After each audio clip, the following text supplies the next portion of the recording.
ದೈವತೈರಪಿ ಜ್ಞೇಯಃ ನ ವೇದೈಃ ಶೂದ್ರಾದ್ಯೈಃ ಕಂಪಕಃ ಅನ್ಯಶ್ಚ ಜೀವತಃ.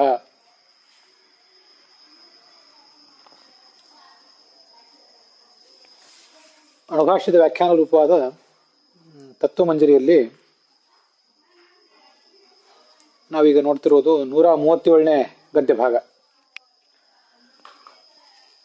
ಅಲ್ಲಿ ಈ ಭಗವಂತ ಹೇಗೆ ಯಾರ್ಯಾರಿಂದ ಜ್ಞೇಯನಾಗಿದ್ದಾನೆ ಅನ್ನುವುದನ್ನೆಲ್ಲ ನಾವು ಗಮನಿಸಬೇಕಾಗಿದೆ. ಮನುಷ್ಯರಿಗೆ ಹೃದಯ ಇದೆ, ಆದ್ದರಿಂದ ಅವರು ಉಪಾಸನೆ ಮಾಡ್ತಾರೆ.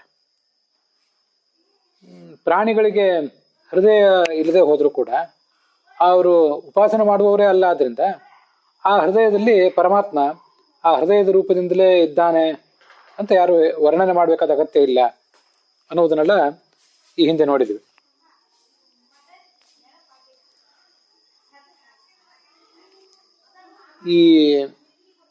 ಇಲ್ಲೊಂದು ಪ್ರಶ್ನೆ ಹೀಗಿದೆ.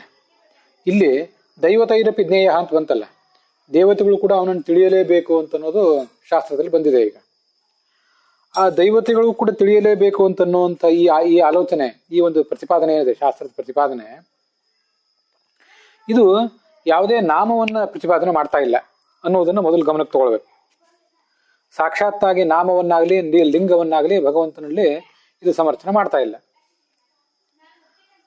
ಇಲ್ಲಿ ದೇವತೆಗಳಿಗೂ ಅಧಿಕಾರ ಅಂತಂದು ಶಾಸ್ತ್ರದ ಶ್ರವಣ ಮತ್ತು ಉಪಾಸನೆಯಲ್ಲಿ ಅಧಿಕಾರ ಅಂತ ಅನ್ನೋದು ಕೇವಲ ಮನುಷ್ಯರಿಗೆ ಮಾತ್ರ ಇದೆಯೋ ಇನ್ನಿತರರಿಗೂ ಇದೆಯೋ ಅಂತನ್ನುವಂಥ ಚರ್ಚೆ ಅದು ಕೇವಲ ಪ್ರಾಸಂಗಿಕವಾದದ್ದು. ಆದ್ರಿಂದ ಇಲ್ಲಿ ಏಕಃ ಜನಾರ್ದನ ಅಂತನ್ನುವುದನ್ನು ಮಾತ್ರ ನಾವು ಅನ್ವಯಿಸ್ಕೊಳ್ಬೇಕು. ತದನ್ಯತ್ರ ಚ ವಾಚಕೈ ಇತ್ಯಾದಿ ಹಿಂದೆ ಏನು ಶಬ್ದಗಳು ಬಂದಿವೆ ಅವುಗಳನ್ನು ನಾವಿಲ್ಲಿ ಅನ್ವಯಿಸ್ಕೊಳ್ಬೇಕಾಗಿಲ್ಲ. ಆದ್ರಿಂದ ಏನಾಗ್ತದೆ ಅಂದ್ರೆ ಏಕಃ ಜನಾರ್ದನ, ಈ ಭಗವಂತನೇ ದೈವತೈರಪಿ ಜ್ಞೇಯ ಅಂತ ಈಗ ಅರ್ಥ ಅದಕ್ಕೆ ನಾವು ಮಾಡ್ಲಿಕ್ಕೆ ಸಾಧ್ಯ ಆಗ್ತದೆ. ಅಸ್ಯ ನಯಸ್ಯ, ನಯ ಅಂದ್ರೆ ಅಧಿಕರಣ, ಸಾಕ್ಷಾತ್ ಅಸಮನ್ವಯ ಪರತ್ವೇನ, ಸಾಕ್ಷಾತ್ತಾಗಿ ಇದು ಯಾವುದೇ ಸಮನ್ವಯವನ್ನ ಮಾಡ್ತಾ ಇಲ್ಲ, ಯಾವುದೇ ನಾಮವನ್ನಾಗಲಿ ಲಿಂಗವನ್ನಾಗಲಿ ಇದು ಸಮನ್ವಯಿಸ್ತಾ ಇಲ್ಲ.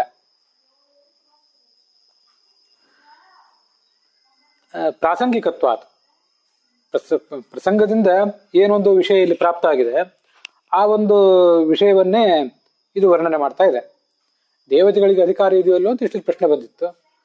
ಕಾಟಕೋಪನಿಷತ್ನಲ್ಲಿ ವಾಮನ ಇತ್ಯಾದಿ ಶಬ್ದಗಳಿಂದ ಭಗವಂತ ಹೇಗೆ ವಾಚ್ಯಾಗಿದ್ದಾನೆ ಅಂತ ಅನ್ನೋದನ್ನ ನಾವು ನೋಡ್ಲಿಕ್ಕೆ ತೊಡಗಿದ್ವಿ. ಇಲ್ಲಿ ಅಲ್ಲಿ ಈಶಾನ ಅಂತ ಶಬ್ದ ಬಂದಿತ್ತು. ಆ ಈಶಾನ ಅನ್ನೋ ಶಬ್ದವನ್ನು ಸಮನ್ವಯ ಮಾಡುವುದು ಅಲ್ಲಿ ಉದ್ದೇಶ.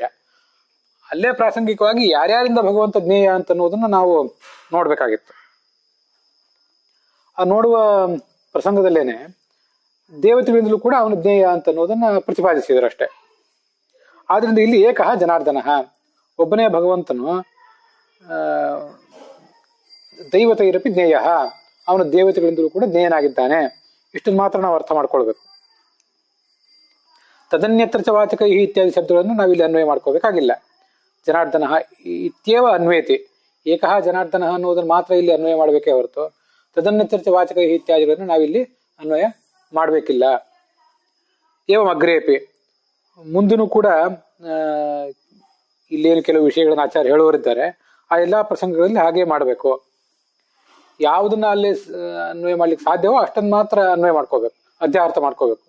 ಅಲ್ಲಿ ಇದ್ದದ್ದು ಎಲ್ಲವನ್ನೂ ಕೂಡ ಏನು ಅಧ್ಯಾಹಾರ್ಥ ಮಾಡಬೇಕಾದ ಅಗತ್ಯವಿಲ್ಲ ಅಂತ ಅದರ ಒಟ್ಟು ತಾತ್ಪರ್ಯ. ಏವಂ ಅಗ್ರೇಪಿ, ಅಲ್ಲಿ ಮುಂದೆ ವೇದೈಹಿ ಅಂತಿದೆ, ಮೂಲ ಅಣುಭಾಷ್ಯದಲ್ಲಿ ವೇದೈಹಿ ಅಂತ ಶಬ್ದ ಬರ್ತದೆ. ಅದನ್ನು ಕೂಡ ಇಲ್ಲಿ ಅಧ್ಯಾಹಾರ್ಥ ಮಾಡ್ಕೋಬೇಕು ಅಂತ ಹೇಳ್ತಿದ್ದಾರೆ. ವೇದೈಹಿ ಇತಿ ಇಹಾಪಿ ಆಕರ್ಷ್ಯತೆ, ವೇದೈಹಿ ಎಂಬುದನ್ನ ಇಲ್ಲೂ ಕೂಡ ತಗೊಳ್ಬೇಕು. ಅಲ್ಲಿರೋ ವಿಷಯ ಏನಂದ್ರೆ ಜ್ಞೇಯೋ ನ ವೇದೈಹಿ ಶೂದ್ರಾದ್ಯೈಹಿ ಅಂತಿದೆ. ಅವನು ಭಗವಂತ ಶೂದ್ರಾದಿಗಳಿಂದ ವೇದಗಳಿಂದ ತಿಳಿಯಲ್ಪಡುವವನಲ್ಲ ಅಂತ ಅಲ್ಲಿ ಬಂದಿದೆ. ಆ ವಿಷಯವನ್ನ ಪ್ರತಿಪಾದನೆ ಮಾಡುವಂಥ ಆ ವೇದೈಹಿ ಅಂತ ಅನ್ನೋದು ಏನಿದೆಯಲ್ಲ, ಅಲ್ಲಿ ಆ ನಕಾರವನ್ನು ಬಿಟ್ಟು ವೇದೈಹಿ ಅಂತ ಅನ್ನೋದನ್ನು ಮಾತ್ರ ತಗೊಳ್ಬೇಕು. ವೇದಗಳಿಂದ, ಈ ವೇದಗಳ ಮೂಲಕವಾಗಿ ದೇವತೆಗಳಿಂದ ಅವನು ತಿಳಿಯಲ್ಪಡ್ತಾನೆ ಅಂತ ಅದರ ಒಟ್ಟು ತಾತ್ಪರ್ಯ ಆಗ್ತದೆ. ಅದಕ್ಕೆ ಅಲ್ಲಿ ವೇದೈಹಿ ಅಂತ ಹಾಗಾದ್ರೆ ಬಹುವಚನ ಯಾಕೆ ಪ್ರಯೋಗ ಮಾಡಿದ್ದಾರೆ? ವೇದೇನ ಅಂತ ಬರ್ಬೋದಲ್ಲ ಅಂತಂದ್ರೆ ಆ ಬಹುವಚನಕ್ಕೆ ಆದ್ಯರ್ಥೆ ವೇದ ಮತ್ತೆ ಇತಿಹಾಸ ಪುರಾಣ ಇತ್ಯಾದಿಗಳಿಂದ ಅವನು ವಾಚ್ಯ ಅಂತ ಈಗ ಅರ್ಥ ತಿಳ್ಕೋಬೇಕು. ಅಲ್ಲಿ ಬರುವ ಬಹುವಚನದಿಂದ ನಮಗೆ ವೇದಾದಿ ಶಾಸ್ತ್ರಗಳು ಅಂತ ಹೀಗೆ ಅರ್ಥ ತಿಳ್ಕೊಳ್ಬೇಕು. ಅದಕ್ಕೆ ಮುಂದೆ ಇನ್ನೊಂದು ವ್ಯಾಖ್ಯಾನ ಮಾಡ್ತಾರೆ. ಇಲ್ಲಿ ಬಹುವಚನದಿಂದ ಆದೇನು ಅಂತ ತಗೊಳ್ಬೇಕು ಅಂತ ಹೇಳ್ತಿದ್ದಾರೆ. ಇಲ್ಲಿ ಬಹುವಚನದಿಂದ ಆದಿ ಅಂತ ಅರ್ಥ ಇಟ್ಕೋಬೇಕು ಅಂತ ಬಂದಿದೆಯಲ್ಲ, ಇದಕ್ಕೆ ಒಂದು ಉದಾಹರಣೆ ಕೊಡ್ತಾರೆ ರಾಘವೇಂದ್ರ ಸ್ವಾಮಿಗಳು. ಅದು ಪ್ರಾಯ ಮೀಮಾಂಸಾ ಶಾಸ್ತ್ರದಲ್ಲಿ ಬಂದಿರುವಂತಹ ಎಲ್ಲೋ ಒಂದು ಉದಾಹರಣೆ. ಅದು ಷಣ್ಣಾಂಚ ಸಪ್ತಾನಾಂಚ ಉದ್ಗಾತೃಣಾಂ ಚಮಸ ಭಕ್ಷ ಇತ್ಯಾದಾವಿವ ಅಂತ. ಅದು ಮೀಮಾಂಸಾ ಶಾಸ್ತ್ರದ್ದು ಇಷ್ಟು ಗೊತ್ತಾಯ್ತು. ಸಾಮಾನ್ಯವಾಗಿ ಅದರ ಅರ್ಥ ಗೊತ್ತಾಗಿದ್ದರಿಂದ ನನಗೆ ಅದು ಅದ್ರ ಬಗ್ಗೆ ಮುಂದೆ ಹೆಚ್ಚಿನ ಆಲೋಚನೆ ಮಾಡ್ಲಿಕ್ಕೆ ಹೋಗಲಿಲ್ಲ. ಚಮಸ ಭಕ್ಷ ಅನ್ನೋದನ್ನು ಬಿಟ್ಟು ಬಿಡೋಣ. ಅದು ಯಾಕೆ ಅದ್ರ ಅರ್ಥ ಏನು ಅಂತ ಅನ್ನೋದನ್ನು ಇಲ್ಲಿ ಬಿಟ್ಟು ಬಿಡೋಣ. 6 ಅಥವಾ 7, 6-7 ಅಂತ ಹೀಗೆ ಅರ್ಥ ಇಟ್ಕೊಳ್ಳೋಣ.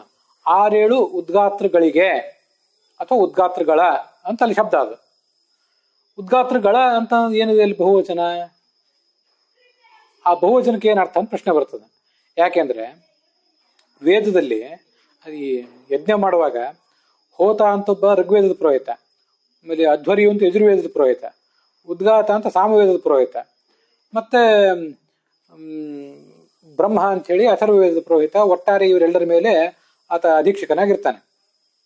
ಅಲ್ಲಿ ಉದ್ಗಾತೃಣಾಮ ಅಂತ ಬಂದಿದೆಯಲ್ಲ ಬಹುವಚನ, ಆ ಬಹುವಚನಕ್ಕೆ ಏನು ಅರ್ಥ ಆಗಾರೆ? ಒಬ್ಬನೇ ಉದ್ಗಾತ್ರ ಇರ್ತಾನಲ್ವಾ ಅಂತ ಒಂದು ಜಿಜ್ಞಾಸೆ ನಮಗೆ ಬರಬಹುದು. ಅಲ್ಲಿ ಇನ್ನೊಂದು ವಿಷಯ ನಾವು ಗಮನಿಸಬೇಕಾದಿದೆ ಈ ನಡುವೆ. ಉದ್ಗಾತ್ರ ಏನಿರ್ತಾನಲ್ಲ ಸಾಮವೇದ ಪುರೋಹಿತ, ಅವನಿಗೆ 3 ಜನ ಅಸಿಸ್ಟೆಂಟ್ ಇರ್ತಾರೆ. ಹೋತ ಋಗ್ವೇದ ಪುರೋಹಿತ ಅವನಿಗೆ 3 ಜನ, ಮತ್ತೆ ಅಧ್ವರ್ಯು ಯಜುರ್ವೇದ ಪುರೋಹಿತ ಅವನಿಗೆ 3 ಜನ, ಮತ್ತೆ ಬ್ರಹ್ಮನಿಗೆ 3 ಜನ ಇರ್ತಾರೆ. ಒಟ್ಟು 16 ಜನ ಇರ್ತಾರೆ. 17ನೇ ಅವನ ಯಜಮಾನ, 18ನೇವಳು ಯಜಮಾನನ ಪತ್ನಿ. ಆ ಉಳಿದ ಆ 3 ಜನ ಅಸಿಸ್ಟೆಂಟ್ಗಳದೆಲ್ಲ ಸುಬ್ರಹ್ಮಣ್ಯ ಇತ್ಯಾದಿ ಹೆಸರುಗಳಿವೆ ಅವರಿಗೆ. ಅವೆಲ್ಲ ನನಗಿಲ್ಲಿ ಈಗ ಸದ್ಯ ಏನು ನೆನಪಿಲ್ಲ, ಅದನ್ನ ಬಿಟ್ಬಿಡೋಣ ಆ ಕಡೆಯಲ್ಲಿ. ಈಗ ಇಲ್ಲಿ ಷಣ್ಣಾಂಶ ಸಪ್ತಾನಾಂಚ ಉದ್ಗಾತೃಣಾಂ 6-7 ಉದ್ಗಾತೃಗಳು ಅಂತ ಬಂತಲ್ಲ, ಆ ಉದ್ಗಾತೃಗಳು ಅಂತ ಬಹುವಚನಕ್ಕೆ ಪ್ರಾಯ ಉದ್ಗಾತೃ ಮತ್ತೆ ಹೋತ ಅಧ್ವರ್ಯು ಹೀಗೆಲ್ಲ ಆದಿ ಪದದಿಂದ ಆ ಅರ್ಥವನ್ನು ತಗೊಳ್ಬೇಕು ಅಂತ ನನಗದು ಕಾಣಿಸ್ತು. ಇವರು ಅನುವಾದ ಮಾಡುವವರು ಅದನ್ನ ತಗೊಂಡೇ ಇಲ್ಲ.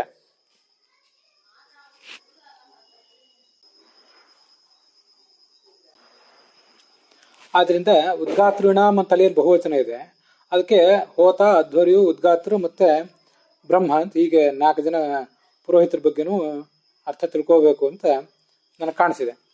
ಆದ್ರಿಂದ ಇಲ್ಲಿ ಪ್ರಕೃತ ನಾವು ನೋಡುವ ತತ್ವಕ್ಕೆ ಅದೇನು ಅಷ್ಟು ದೊಡ್ಡ ವಿಷಯ ಏನಲ್ಲ.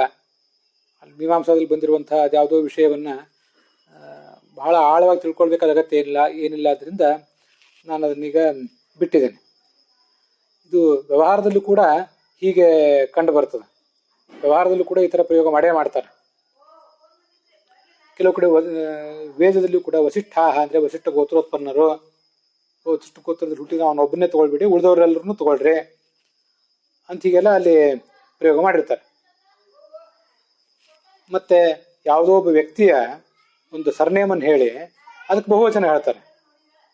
ಅವ್ರ ಮನೆಗೆ ಹೊರಟಿದ್ದೇನೆ ಅಂತ ಆ ವ್ಯಕ್ತಿಯ ಸರ್ನೇಮನ್ನು ಹೇಳಿ ಬಹುವಚನ ಹೇಳ್ತಾರಲ್ಲ, ಆಗ ಆ ವ್ಯಕ್ತಿಯ ಕುಟುಂಬದಲ್ಲಿರುವಂಥವ್ರು ಉಳಿದವರು ಹೀಗೆಲ್ಲ ಅರ್ಥ ಆಗ್ತದೆ. ಆದ್ರಿಂದ ಬಹುವಚನ ಅನ್ನೋದಕ್ಕೆ ಆದಿ ಅಂತ ಅರ್ಥ ಇದೆ ಅಂತ ಅನ್ನೋದು ಬೇರೆ ಬೇರೆ ಕಡೆನೂ ಕೂಡ ಕಂಡು ಬಂದಿದೆ. ಅಷ್ಟನ್ನ ತಿಳ್ಕೊಂಡ್ರೆ ಸಾಕು. ಸರಿಯಾ?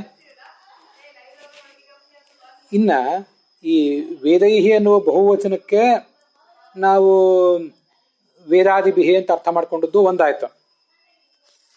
ಇನ್ನೊಂದು ವ್ಯಾಖ್ಯಾನವನ್ನು ರಾಘವೇಂದ್ರ ಸ್ವಾಮಿಗಳೇ ಮಾಡ್ತಿದ್ದಾರೆ. ಬಹುವಚನಕ್ಕೆ ಅರ್ಥವನ್ನು ಹೇಳಬೇಕಾಗಿಲ್ಲ, ವೇದ ಅನ್ನೋ ಶಬ್ದಕ್ಕೇನೆ ಅರ್ಥವನ್ನು ಹೇಳ್ಬೋದು. ಅದು ಈ ಅನುವ್ಯಾಖ್ಯಾನದ ನವಿಲಕ್ಷಣತ್ವಾಧಿಕರಣದ ಪ್ರಸಂಗದಲ್ಲಿ ಬಂದಿದೆ.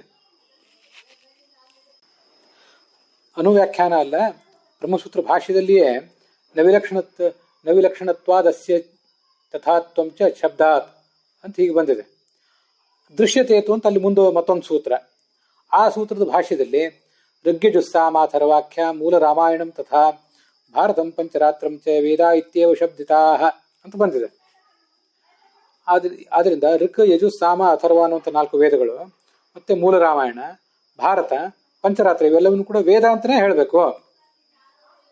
ಸರಿಯಾ? ಇದು ಆ ಸೂತ್ರದಲ್ಲಿ ಆಚಾರ್ಯ ಹೇಳಿರುವಂತಹ ಒಂದು ಸೂತ್ರ ಭಾಷ್ಯದಲ್ಲಿ ಆಚಾರ್ಯ ಹೇಳಿರುವಂತಹ ಒಂದು ಪ್ರಮಾಣ ಶ್ಲೋಕ. ಭಾಗವತ ತಾತ್ಪರ್ಯದ ಮಾತೊಂದನ್ನ ಕಳೆದ ದಿವಸ ನಾನು ಉಲ್ಲೇಖಿಸಿದ್ದೆ. ತತ್ರ ಉಪದೇಶ ಮಾತ್ರೇಣ ಮುಕ್ತೇಭ್ಯೋ ವೇದವೇದಿನಃ ಶ್ರೇಷ್ಠಾಃ ಅರ್ಥಜ್ಞ ಋಷಯಸ್ತೇಭ್ಯ. ಈ ಮುಕ್ತರ ಗ್ರೇಡನ್ನು ವರ್ಣನೆ ಮಾಡುವಂತಹ ಪ್ರಸಂಗ ಭಾಗವತ ತಾತ್ಪರ್ಯದಲ್ಲಿ ಒಂದು ಕಡೆ ಇದೆ. ಮನುಷ್ಯ ಮುಕ್ತರಿಗಿಂತ ವಿಪ್ರಮುಕ್ತರು ಶ್ರೇಷ್ಠರು. ಆ ವಿಪ್ರಮುಕ್ತರು ಅರ್ಥಾತ್ ಬ್ರಾಹ್ಮಣ ಮುಕ್ತರಲ್ಲಿಯೂ ಕೂಡ ಯಾರು ಕೇವಲ ಉಪದೇಶ ಪಡ್ಕೊಂಡು ಮುಕ್ತರಾಗಿದ್ದಾರೆ ಅವ್ರಿಗಿಂತ ವೇದವೇದಿನಃ ಶ್ರೇಷ್ಠ ಅಂತ ಬಂದಿದೆಯಲ್ಲ, ಅಂತ ಕಡೆ ಎಲ್ಲ ಕಡೆ ವೇದ ಅಂತ ಶಬ್ದಕ್ಕೆ ಕೇವಲ ಋಗ್ವೇದ ಅಂತ ಅರ್ಥ ಮಾಡಿದ್ದೇನೆ. ವೇದ, ಋಗ್ವೇದ ಮೊದಲಾದ 4, ಮತ್ತೆ ಭಾರತ ಪಂಚರಾತ್ರ ಅನ್ನೋ ಇವೆರಡನ್ನು ಸೇರಿಸಿ ಇತಿಹಾಸ, ಮತ್ತೆ ಭಾರತಂ ಪಂಚರಾತ್ರಂಚ ಮೂಲ ರಾಮಾಯಣಂ ತಥಾ ಈ 3 ಇತಿಹಾಸಗಳು. ಮತ್ತೆ ಇನ್ನು ವೇದಗಳು, ಉಳಿದ ಭಾಗವತಾದಿ ಪುರಾಣಗಳು, ಅವೆಲ್ಲವನ್ನು ಕೂಡ ವೇದ ಎಂಬ ಶಬ್ದದಿಂದ ತಗೊಳ್ಬೇಕು ಅಂತ ಅಂತ ಕಡೆನೂ ಕೂಡ ವೇದ ಅಂತ ಶಬ್ದ ಬಂದಾಗ ಆ ಥರ ಅರ್ಥ ಮಾಡಬೇಕು ಅಂತ ನಂದೊಂದು ಆಲೋಚನೆ. ನಿರ್ದಿಷ್ಟವಾಗಿ ವೇದ ಅಂತಾನೆ ಬಂದಾಗ ವೇದಗಳ ಅಪೌರುಷೇಯ ಅಂತ ಎಲ್ಲಾರು ಹೇಳೋ ಪ್ರಸಂಗ ಬಂದ್ರೆ ಅಲ್ಲಿ ವೇದ ಅಂದ್ರೆ ವೇದ ಅಂತಾನೆ ಅರ್ಥ. ಉಳಿದ ಕಡೆ ನಾವೇದ ವಿನ್ಮುಂತೇತಂ ಬೃಹಂತಂ ಇತ್ಯಾದಿ ಪ್ರಸಂಗಗಳು ಬಂದಾಗ ಅಲ್ಲೆಲ್ಲ ವೇದ ಅಂತ ಶಬ್ದ ಬಂದರೂ ಕೂಡ ಅದನ್ನು ಕೇವಲ ಅಪೌರುಷೇಯವಾದ ವೇದಗಳಿಗೆ ಮಾತ್ರ ಸೀಮಿತ ಮಾಡಿದ್ದೇನೆ. ಅದನ್ನ ವೇದ ಮತ್ತೆ ಉಳಿದೆಲ್ಲ ಶಾಸ್ತ್ರಗಳು ಅಂತನೂ ಅರ್ಥ ಮಾಡಬೇಕು. ಆದ್ರಿಂದ ಯದ್ವಾ ವೇದ ಇತ್ಯೇವ ಶಬ್ದಿತಾಃ ಇತಿ ನವಿಲಕ್ಷಣತ್ವ ನಯ ಭಾಷ್ಯೋಕ್ತ ಸ್ಮೃತ್ಯ.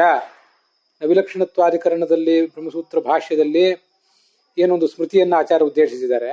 ಅಲ್ಲಿ ವೇದ ಎಂಬ ಶಬ್ದಕ್ಕೇನೆ ವೇದ ಮತ್ತು ಇತಿಹಾಸ ಪುರಾಣಗಳು ಅಂತ ಅರ್ಥ. ಬಹುವಚನಕ್ಕೆ ಅರ್ಥ ಆಗಬೇಕಾಗಿಲ್ಲ. ವೇದ ಎಂಬ ಶಬ್ದಕ್ಕೆ ಏಕವಚನದಲ್ಲೇ ಪ್ರಯುಕ್ತ ಆದ್ರೂ ಹಾಗರ್ಥ. ಅದಕ್ಕೆ ಏಕೋ ಜನಾರ್ದನ ದೈವತೈರಪಿ ಕರ್ತೃಭಿ ವೇದೈ ವೇದಾದಿಭಿ ಕರಣೈ ಜ್ಞೇಯ. ಒಬ್ಬನೇ ಜನಾರ್ದನನು. ಅದಕ್ಕೆ ಒಟ್ಟಾರೆ ತಾತ್ಪರ್ಯ ಏನಾಯ್ತಂದ್ರೆ ವಾಕ್ಯದ ಜೋಡಣಾ ಹೇಳ್ತಾ ಇದ್ದಾರೆ ರಾಘವೇಂದ್ರ ಸ್ವಾಮಿಗಳು. ಒಬ್ಬನೇ ಜನಾರ್ದನ ದೇವತೆಗಳಿಂದ, ದೇವತೆಗಳಲ್ಲಿ ಕರ್ತೃಗಳು, ವೇದಗಳು ಅಂತ ಅನ್ನೋದು ಕರ್ಣ.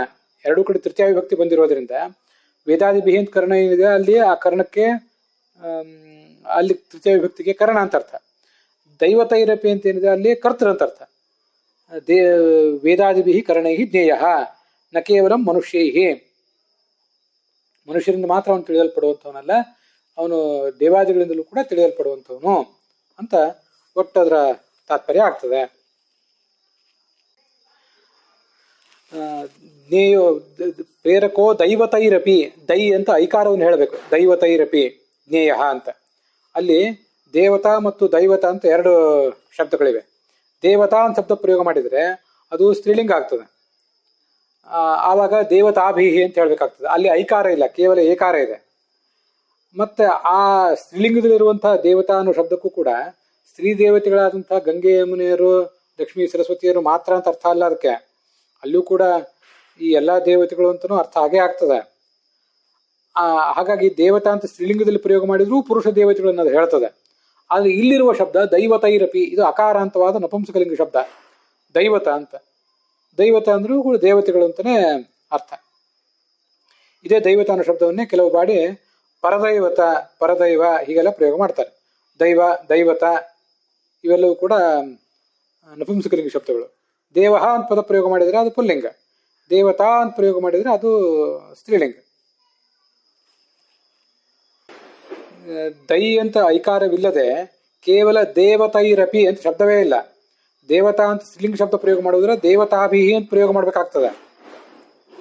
ಕೇವಲ ದೇವತೈರಪಿ ಐಕಾರವಿಲ್ಲದೆ ಏಕಾರವನ್ನು ಪ್ರಯೋಗ ಮಾಡಿ ಅಕಾರಾಂತವಾದ ಶಬ್ದವನ್ನು ಮಾಡ್ಲಿಕ್ಕೆ ಅವಕಾಶವೇ ಇಲ್ಲ ಸಂಸ್ಕೃತದಲ್ಲಿ. ದೈವತೈರಪಿ ಅಂತ ನಪುಂಸಕಲಿಂಗ ಶಬ್ದವನ್ನು ಪ್ರಯೋಗ ಮಾಡಬೇಕು.